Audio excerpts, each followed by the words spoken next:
Good afternoon, students. Today we'll understand the various types of communication in the corporate organizations. The types of communication in organization depends on various channels, and these channels are based on relationship, flow of information, nature or approach, scope and mediums. On the basis of relationship, again there are two types of communication. One is formal and another is informal. Talking about the formal, this is among the employees and this is always between the positions and not the person. So a manager can communicate with another manager, a supervisor can communicate with another supervisor, not Mr. Sharma with Mr. Verma. Understand? This is according to the set norms, and these norms are set by the organization itself and the employees have to follow it. Generally this is in written form. This is prescribed and this is predetermined by the organization. Through this kind of communication, the information only is exchanged. Okay. And this is depends on the organizational hierarchy system. This can be followed, this can be upward, this can be downward. Informal communication depends on informal relationship. How much informality is between the employees, accordingly it goes on. It is not in the written form, it is in verbal talks. In this kind of communication, generally the sender and the receiver both face each other, like we talk to each other. There is no set pattern, there is no predetermination about it. And in this communication, there is ample use of body language. So this picture will show you what is the network of formal communication.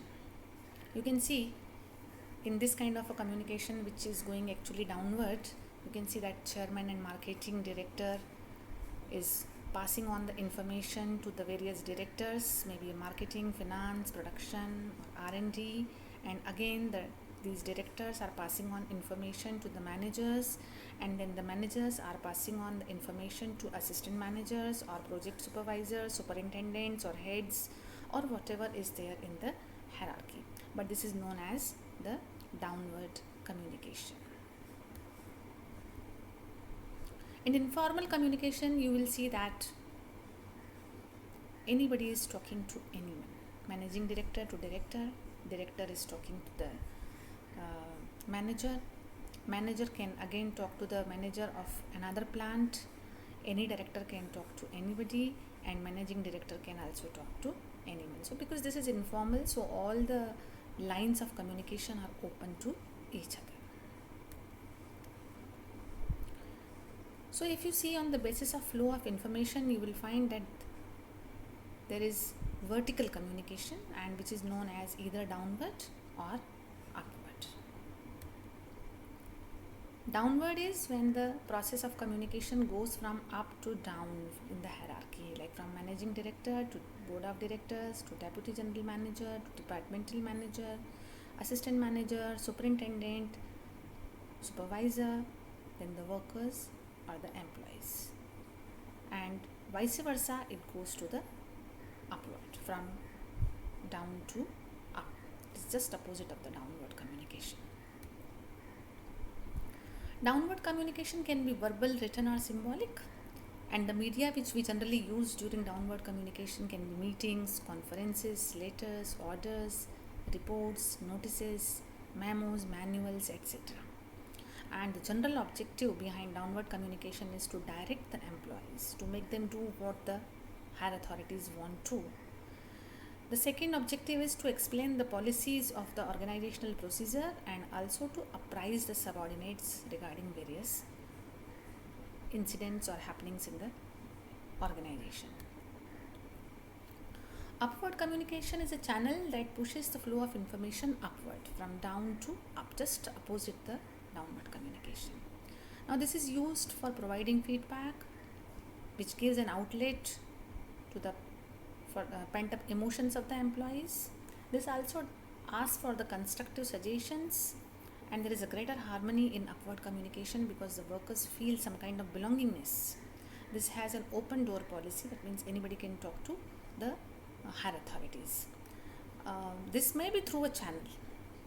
There is a direct correspondence, and you can see that this kind of example in the social gatherings when an employee talks to his manager or maybe the higher authorities.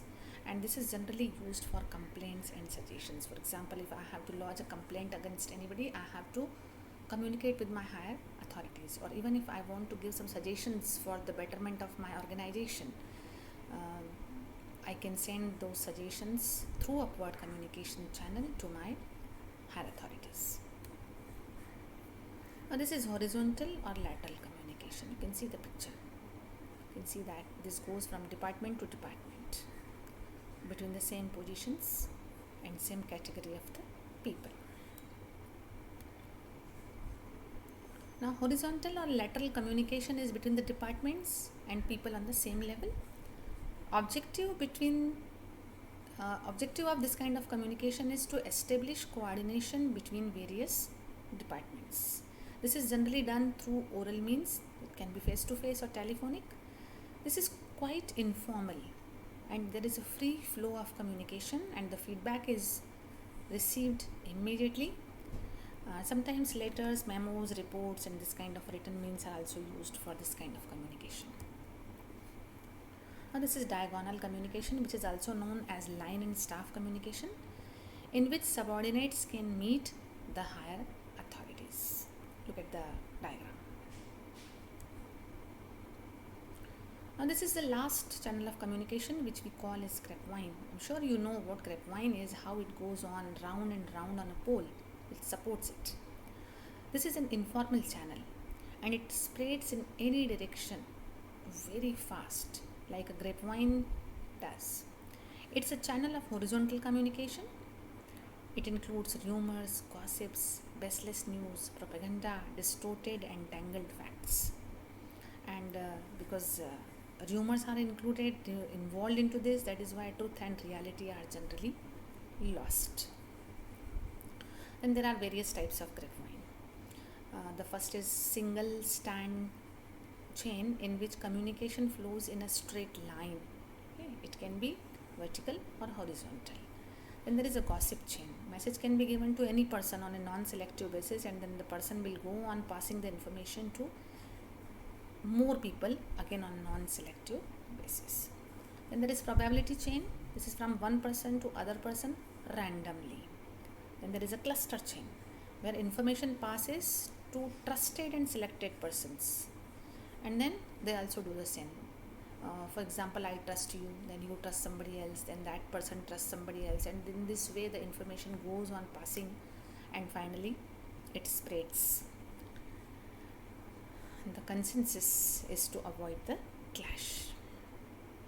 Thank you so much, students. If there are any queries, you can just contact me. Thank you.